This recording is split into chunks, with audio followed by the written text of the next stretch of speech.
Good evening, Madam President.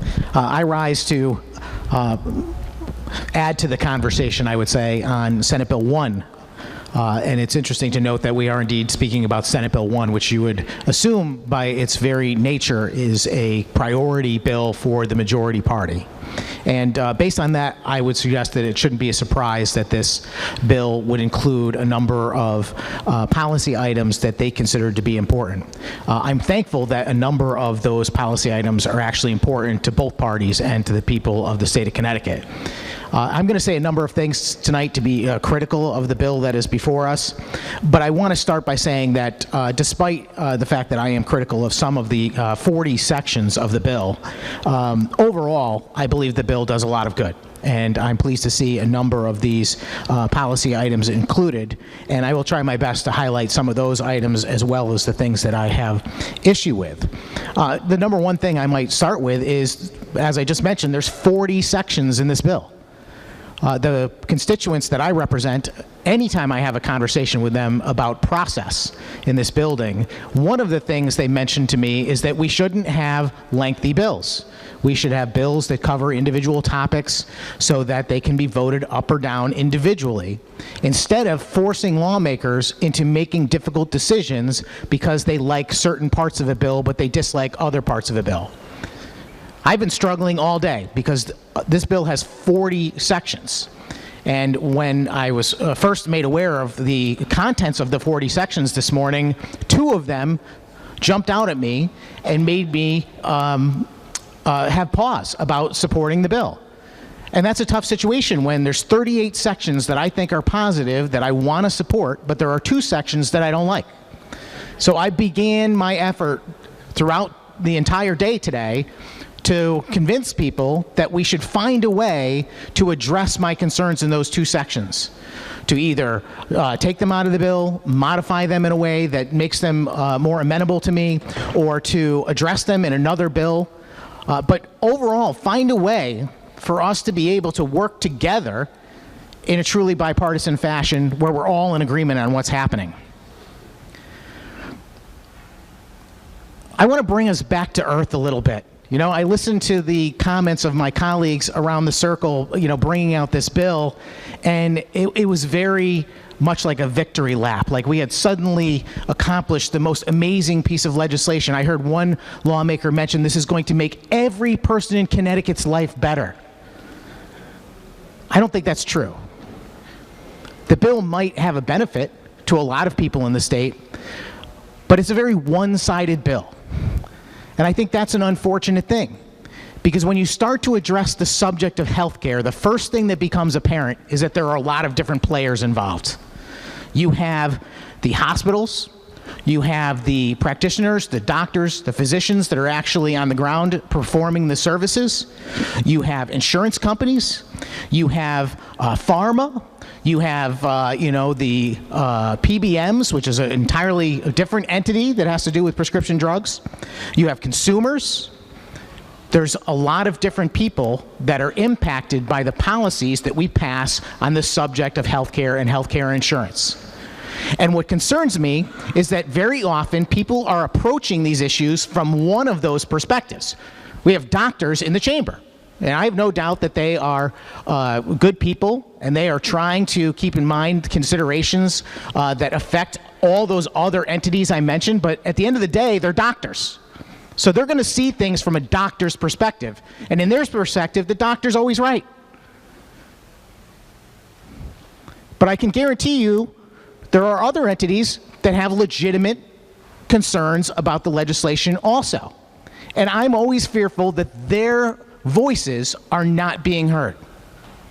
And I stand up tonight not as a voice for doctors, not as a voice for hospitals, not as a voice for insurers, not as a voice for pharma, not as a voice for PBMs. I come here as a voice for consumers, for patients, for people on the ground who are dealing with our healthcare system. Connecticut is one of the most expensive places to obtain healthcare in the country. It's not surprising when you recognize who's making the policy that is driving how our healthcare delivery system works. And The fact that it is bipartisan is actually somewhat concerning to me. The fact that it's bipartisan means that there's not a lot of different perspectives being debated. There's a lot of people who are in agreement, sharing similar perspectives, and moving the ball in that direction. I've been here 14 years. 8 of those years I spent as the ranking member of the insurance committee.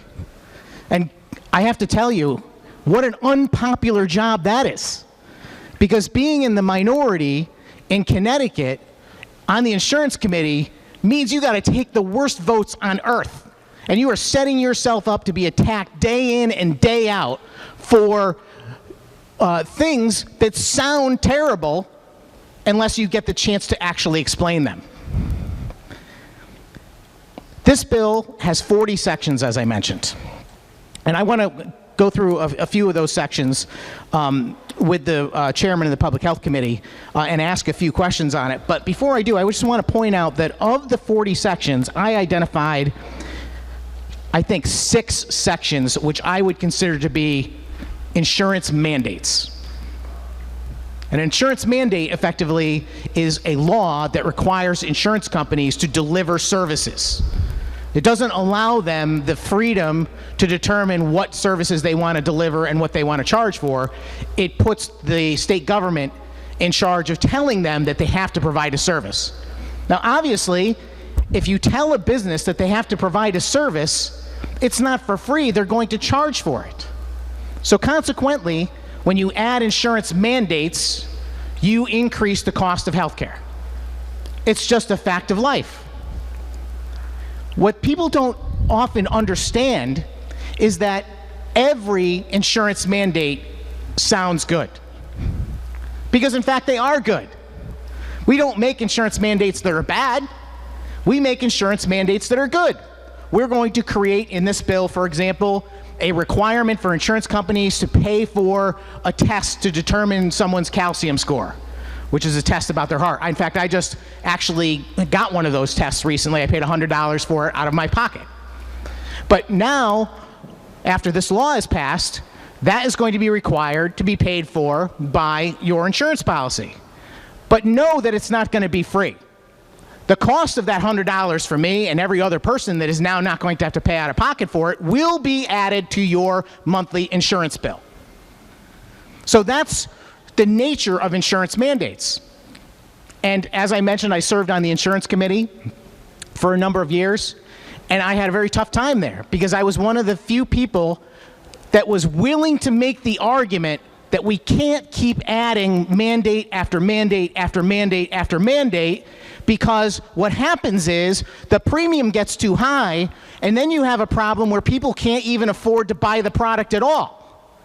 So how does that benefit people that they can't even buy the insurance by making the insurance so good? But let me tell you, it's difficult, because every year at election time, I had to deal with a mailer from my opponent saying, oh, Senator Sampson voted against coverage for God knows what, and fill in the blank. And some of those times I was actually voting for those things. There were just 10 different versions of how that mandate was done. And here I am again, willing to stand up and be the voice for the consumer who says, look, I get it. I know you guys want to make the insurance policy better. I know that all those doctors think that there should be coverage for all these things. But at the end of the day, we have to pay as consumers to buy these things. I want to make another point about this too, which is that much of this bill and most of these mandates don't even apply to most people. This only applies to the voluntary insurance market, which is maybe a quarter of the people that are actually insured in the state. People that are actually paying for their own insurance policy is who I'm talking about. Those are the people that are impacted by these mandates. One of my colleagues mentioned the fact that there are individuals that see only dollar signs in the healthcare system. And that frustrates me, I got to tell you, because the fact of the matter is, anyone who goes into business, including a doctor, is doing a job they deserve to be paid for. And people that are excellent at what they do deserve to be compensated even more. And I don't begrudge anybody that. But there has to be an ebb and flow between all of these participants. You cannot just follow what the insurance companies say on every policy. Don't do this, don't do that. You can't. And you can't follow the doctors and you can't follow the hospitals. You have to decide, well, in this particular case, what we should do is find a happy medium. And what I'm worried about is that we're not finding happy mediums anymore. We are using the state government, and this is not just on this bill, on this policy, we are using the state government as a nuclear bomb to solve problems that ought to be solved with a hammer and nails. We are going overboard, and I'm going to illustrate that on one particular section of this bill before we get through. But I want to talk about the good parts of the bill just for a brief moment before I get into that controversial conversation which we need to have. Through you, Madam President, can I ask a question of the good chairman of the Public Health Committee? Senator Anwar. Thank you, Madam President. Thank you, Madam President. So, you know, a number of folks around the circle mentioned that terrible tragedy that happened in Willimantic. And I got to tell you, I mean, it affected me too. I really was stunned that that could happen in our state. I'm still stunned about the circumstances that led to that. But I would like to ask, because there were several commitments made at the beginning of this year by folks in this room, that we were going to address this issue. We were going to find a way to make people that serve as home health aides in this state safer. Through you, Madam President, can the good chairman tell me which sections address that issue? Senator Anwar. Thank you, Madam President. Through you, Madam President, the first 7 sections should be able to address them. At least creates a framework for that. Senator sorry, Sampson. verse 6. Yes, thank you. I have the first 6 sections too, but I cheated because I knew the answer to my question before I asked it. So, Madam President, a follow-up question. Can the good chairman just kind of lay out for me very briefly, I don't want to get into it, I know he made some remarks early on, what exactly is being done that will ensure the safety of these home health aides in these first 6 sections of this bill? Through you. Senator Anwar. Thank you, Madam President. Transparency of information. Through you, Madam President, transparency of information to the healthcare worker.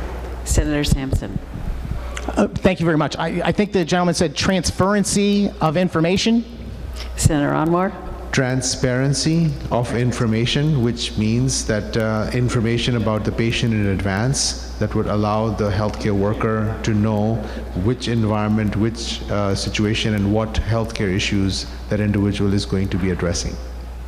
Senator Sampson. Thank you very much, Madam President. Yes, transparency of information. So that's what they're going to get. They're going to get additional information before they go see a patient. I don't want to minimize that because it's important. And I think it's a good thing, and it is a definite step in the positive direction. I support it. Okay, I do believe that it is critical that a home health aide, before they end up knocking on someone's door for a visit, that they know who they're going to see and they have a legitimate sense for whether or not there's any danger involved. How is this information going to be produced and then shared with that individual home health aide? Through you, Madam President. Senator Anwar. Through you, Madam President, the home health agencies would get that information in advance. They would have the responsibility to address that. Through you. Senator Sampson. Thank you very much. I appreciate that information. I assume they would have it in advance. I mean, the fact that they would have it after the visit wouldn't help them much.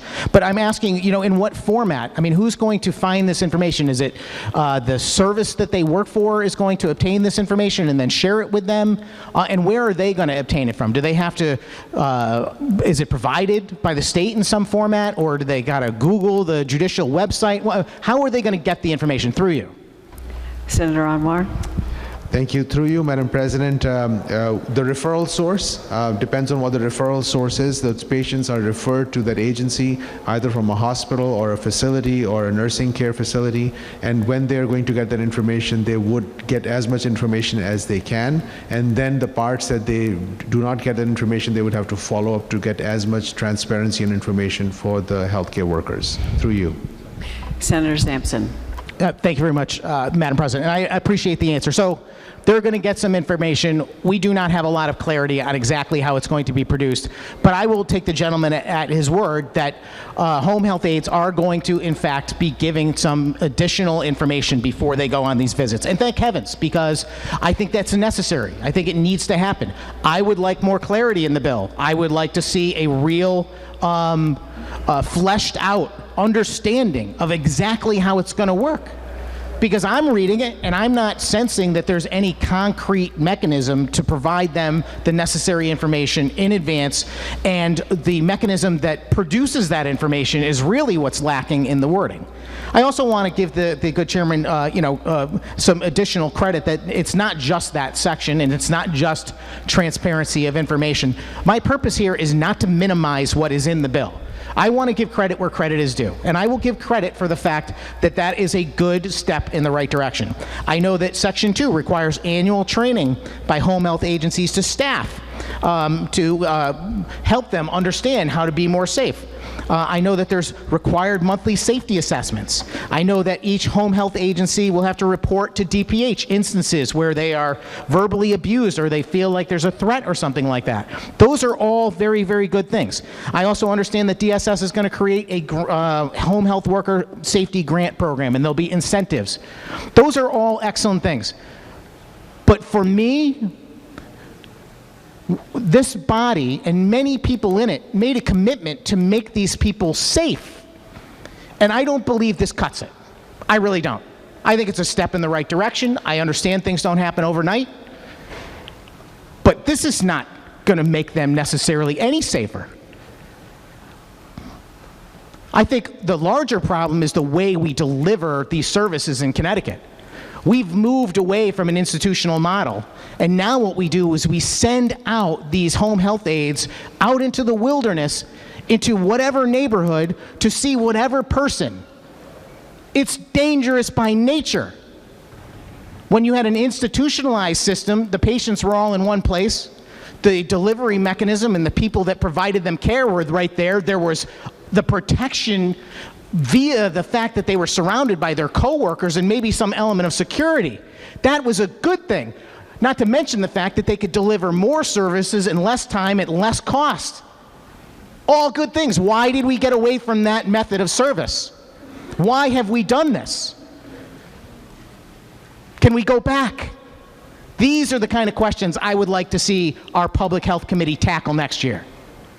Do we really want to make a promise to the people that came forward and made an issue with us about their safety?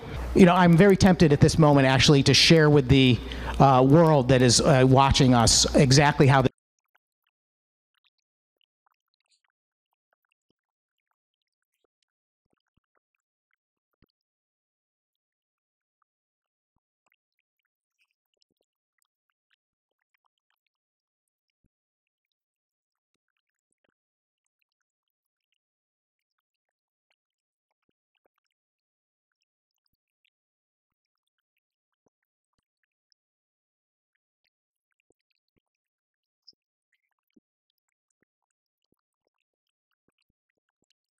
basically what it is a mandate that says that no longer will insurance companies be able to simply provide a similar doctor when they are engaged in the process of reviewing an adverse determination. They will have to provide the same exact type of doctor. And when that happens, that is going to effectively mean that they have got to hire doctors of the same exact specialty to be available basically around the clock, anytime. That is not going to be free.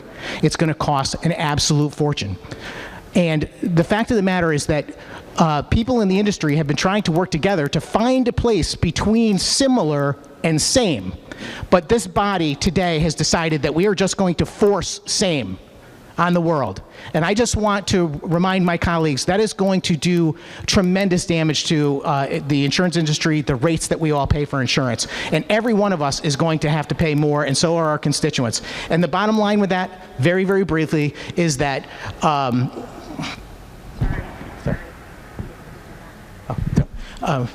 forgive me.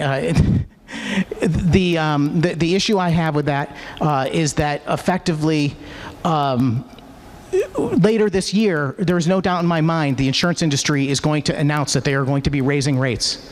And year after year, I've watched my colleagues come into this building and vote for policies that jack up these rates, and then when that happens, they turn around and claim to be the people trying to stop that. I just want to say very briefly that if you vote for this bill, you are indeed voting for those rate increases. So I don't want to hear a single soul come to me or go anywhere or issue a press release saying they're fighting the rising cost of insurance in Connecticut. And those are my comments. Thank you, Madam President.